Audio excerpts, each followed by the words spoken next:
Hello everyone, I greet you in the name of God Almighty. My name is Apostle Newton Silas, and today we have a very interesting video to react to. And this says that warning from the 1400 years ago, the years of deception. Okay, I believe that this is going to be a very interesting video. So guys, if today happens to be the first time of you checking out my channel, don't forget to subscribe to my channel and follow me on my Facebook and Instagram. And if you have any video you want me to react to, don't forget to drop it at the comment section and I'm going to check it out. So guys, before we get on to the video, I'm a theologian and I make this video not to discredit anyone's religion.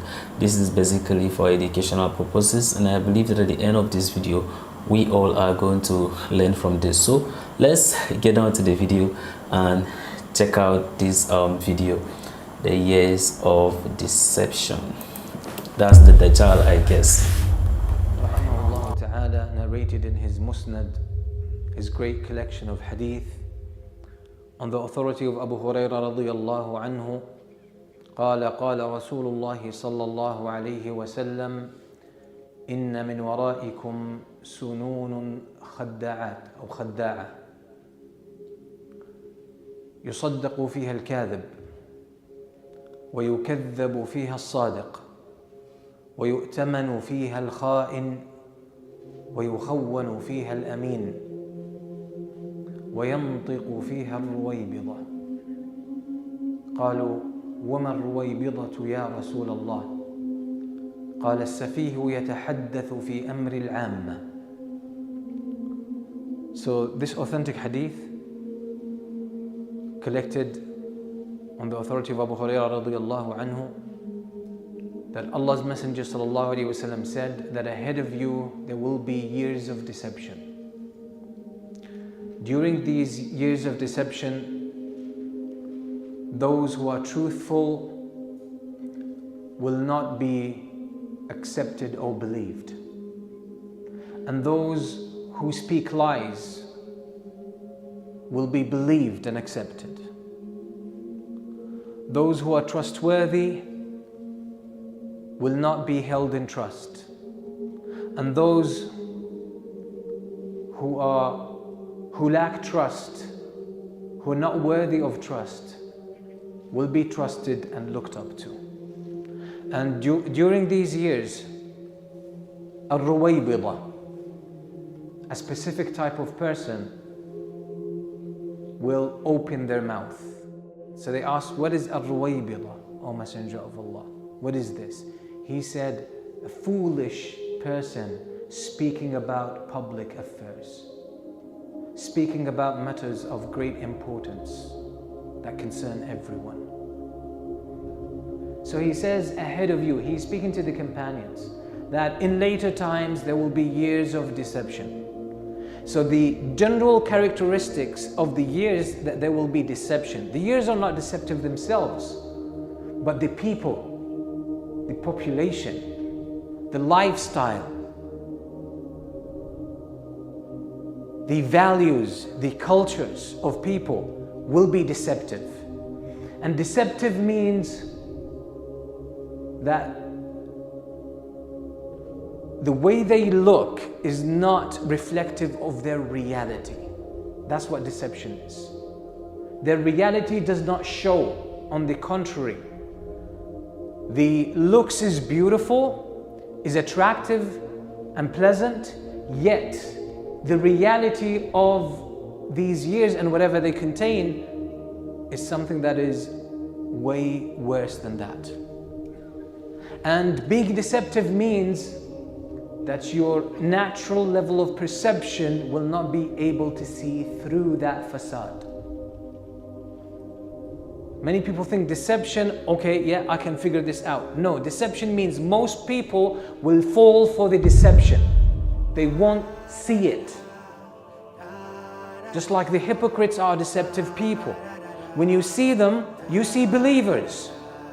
They speak as believers, they behave as believers, they profess as believers, they dress up as believers. Everything about how they look like or how they come across suggests Iman and faith. And that's why most people don't figure them out. They can't find them out.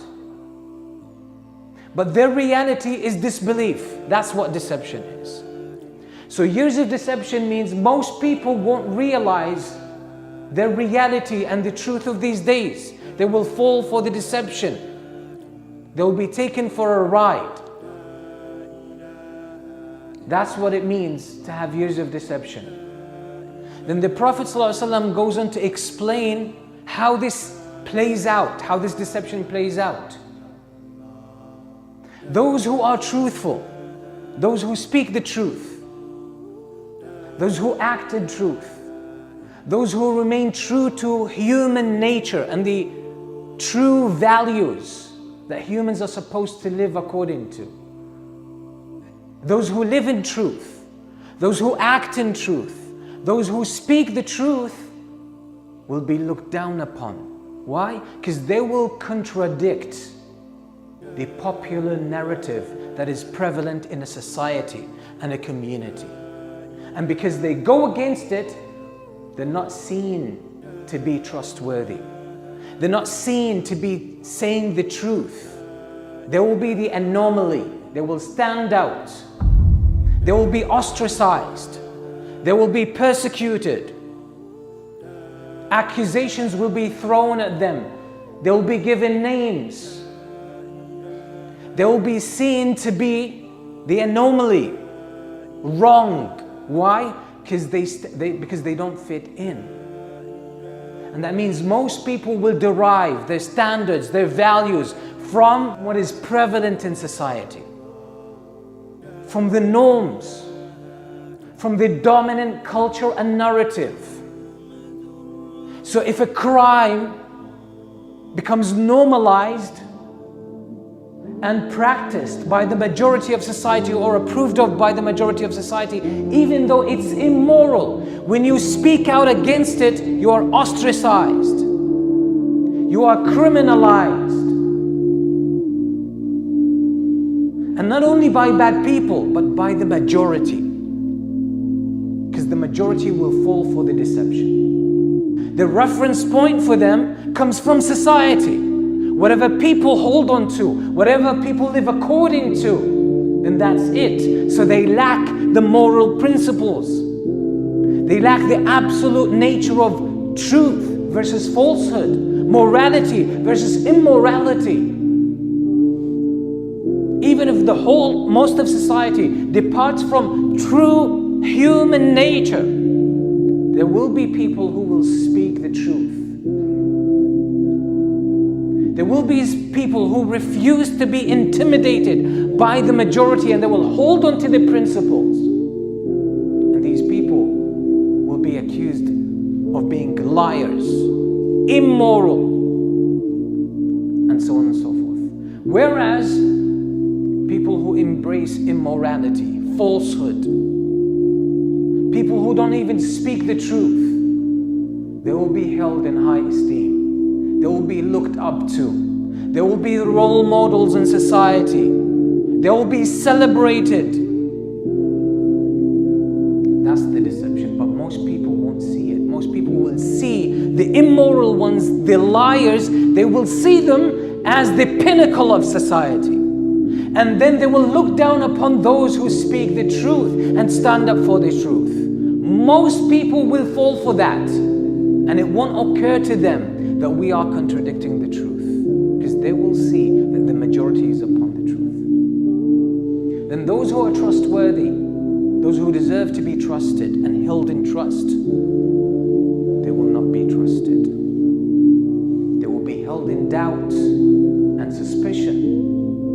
Whereas those who are telling lies, those who cannot be trusted with people's morality, people's well-being, those are the people whose opinion will be listened to, whose decisions will be implemented, and most people will fall for that. Immorality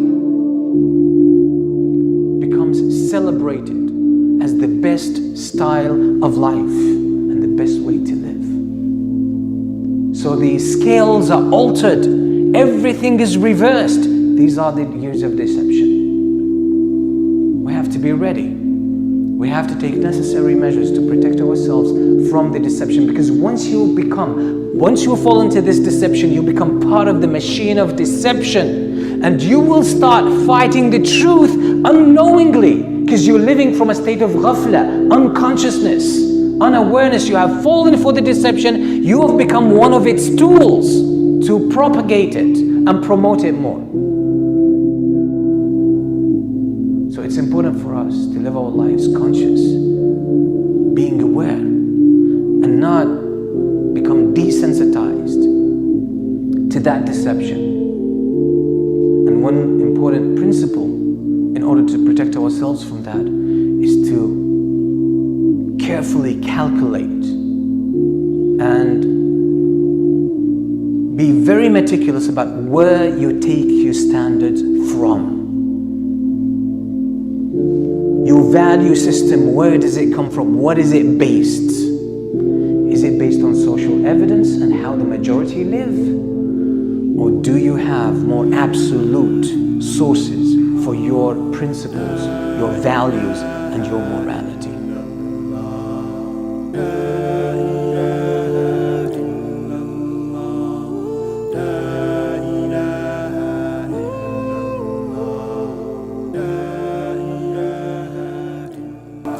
Well, that's very interesting video, listening to some of this warning that was given 1400 years ago, the year of deception.